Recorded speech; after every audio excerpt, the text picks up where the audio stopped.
What's up, folks? Hey, what's up, Canada? What's up, world? Hey, everybody. This is the one, the only. Find myself today in the lounge for another episode of the Champions League Review 2009. Well, folks, I'm back again, and the Champions League so far has been fascinating. You know, sometimes you can say to yourself and say, you know what, man, I do all these blogs, I do all these shows. But, you know, watching it live on television is nothing like it in the world.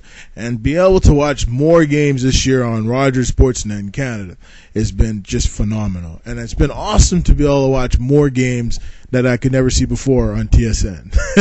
Because they split up into all their networks and stuff. But, hey, I can't get into that TV stuff. It's not my prerogative, and I shouldn't get into that stuff because I don't know anything about that. So now we'll get into the games, the creme de la creme, the yum de the yums. Let's get down to the Champions League, folks, the world's great competition. And now let's get down to the big question. Okay, all right. You know, last week I watched two teams play, and a couple weeks ago I watched a couple two teams play, and Inter Milan and Barcelona. Here are two teams that, you know, in the offseason went out and spent some big money. And for the life of me, I mean, you know, what happened to these two teams? They just couldn't score in that game. You know, Barcelona winning the Champions League last year against Manchester United. You thought they'd score like maybe 3-4 goals. And you look at Inter Milan, you know, they acquired Eto'o from Barcelona for Zlatan Ibrahimovic, and you think these guys would be scoring tons and tons of goals, and it's been the complete opposite. I feel that, you know, Zlatan has made more of an impact with Barcelona than Eto'o's made with Inter. I mean, Eto'o's maybe scored maybe 2 goals so far, but I think Zlatan, he might have scored many goals so far, but he's made a difference with his size, his quickness, and his speed. And he's really taken a lot of pressure off Lionel Messi playing in the Spanish La Liga. You know, yesterday I watched a few minutes of a game, and you know, and I'm telling you, man, the chemistry between Messi and Zlatan, it's looking good. You know, my friend says, you know, Karim, you know, he says, you know, he doesn't think Zlatan's going to be good in Barcelona, but, you know, I beg to differ. You know, I say, you know, I feel, you know, deep down, I really feel that Zlatan's going to make a difference for this team. I mean, why wouldn't he? You know, he's going to make a difference for Barcelona, and they'll turn it around. You know, the Champions League's a funny, funny league, and anything's possible. Hey, Chelsea won. You know, they beat up their opponent in a pretty close game, 2-0. It was a pretty good game. And then you have AC Milan, my favorite team. They beat up FC Zurich 2-0. And guess who scored the big goals? 2 goals. None other than Filippo Inzaghi. Out of nowhere. Scores 2 wonderful goals. Inzaghi's back, folks. You know, the guy might be 35, 36 now. He's still getting goals. He's still the same player when he first came in with Juventus. You know, with Juventus back in the early 80s, late 80s. You know, it's unbelievable. He still scores the same type of goals. And you have Alessandro Del Piero playing for Juve. You know, he's still an awesome player. He hasn't got off to a great start this year, but, you know, Del Piero will turn it around.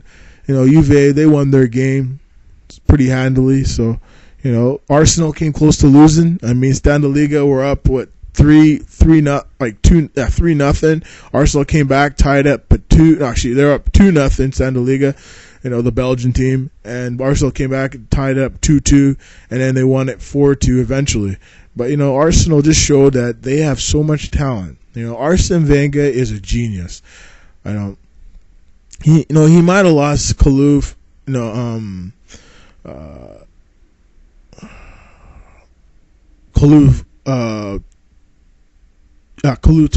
Torre.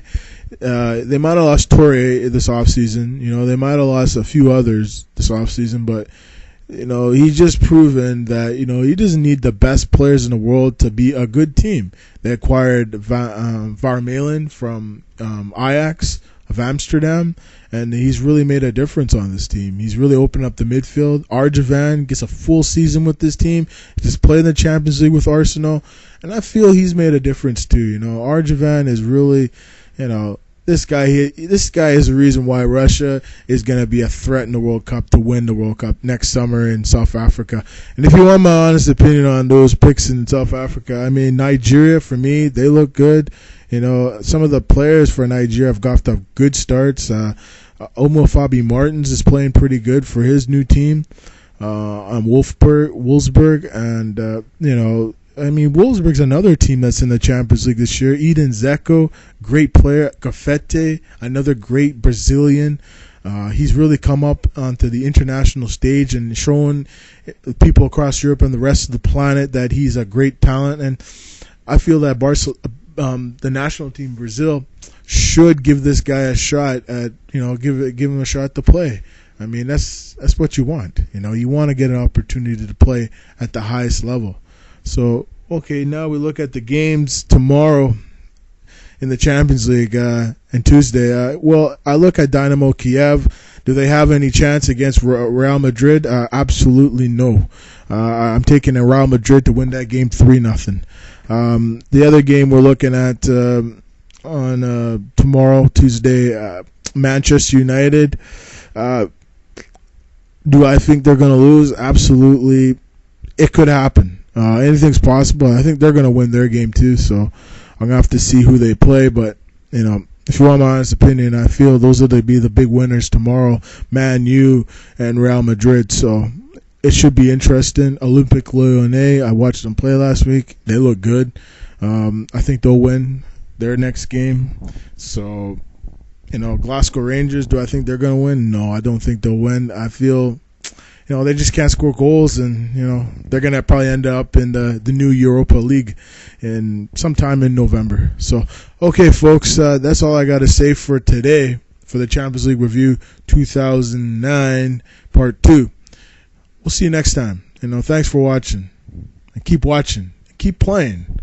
Hey, the new FIFA 10's coming out in Europe this week. I believe it came out. Yeah, this week is coming out. So I hope you all get it. It's supposed to be an excellent game. It doesn't come out here in Canada till I think in a couple weeks. So we'll see what happens. EA is a funny company how they release their games and stuff. But hopefully I get to buy one and I'll be playing it all day, all night. So take care, everyone. This is the one, the only Mark Spencer. We'll see you next time. Bye bye.